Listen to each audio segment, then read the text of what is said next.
Dhami cabinet की जो बैठक हुई थी उसमें 6 प्रस्तावों पर मोहर लगी है। इस वक्त की बड़ी खबर, धामी कैबिनेट में 6 प्रस्तावों को मिली है मंजूरी। डीजी सूचना वंशीधर तिवारी ने दी जानकारी।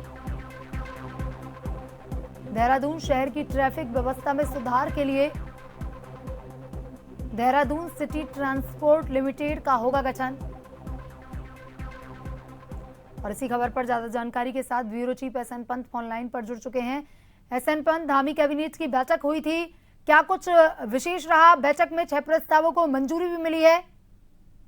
बिल्कुल, आपको बताना चाहूंगा, धामी सरकार की जो कैबिनेट की बैठक अभी कुछ देर पहले संपन्न हुई है, उसकी जानकारी मीडिया से मुखातिब होते हुए डीजी सूचना वंशीधर तिवारी ने साझा की है। साथ ही साथ उन्होंने 6 बिंदुओं का सिलसिलेवार जानकारी दी है। पहला बिंदु कैबिनेट ने जिसको हरी झंडी दी है, देहरादून शहर की ट्रैफिक व्यवस्था को दुरुस्त करने के लिए देहरादून सिटी ट्रांसपोर्ट लिमिटेड का गठन किया जाएगा।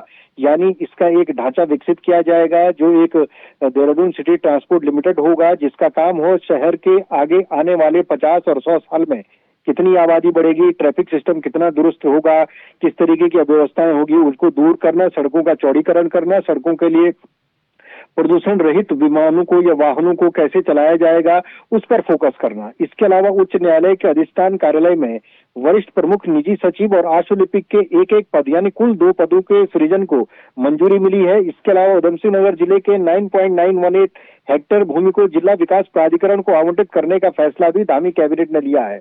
इसके साथ ही पशुपालन विभाग के तहत कुक्कुट आहार सब्सिडी योजना को मंजूरी दे दी गई है।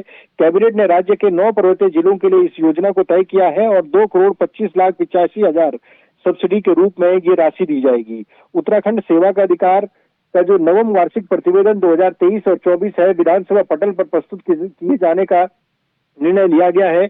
यानी विधानसभा का जब सत्र शुरू होगा उस दरमियान भी ये सदन के पटल पर ये विधेयक रखा जाएगा। तो कुल मिलाकर के आज की कैबिनेट की बैठक खासा महत्वपूर्ण रही है, जिसमें सीधे सीधे जनता को लाभ मिलने की उम्मीद नजर आ रही है। तमाम जानकारी के लिए धन्यवाद। तो धामी कैबिनेट में 6 प्रस्तावों को मिली है मंजूरी।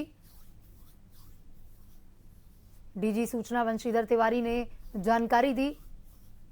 देहरादून शहर की ट्रैफिक व्यवस्था में सुधार के लिए देहरादून सिटी ट्रांसपोर्ट लिमिटेड का गठन होगा।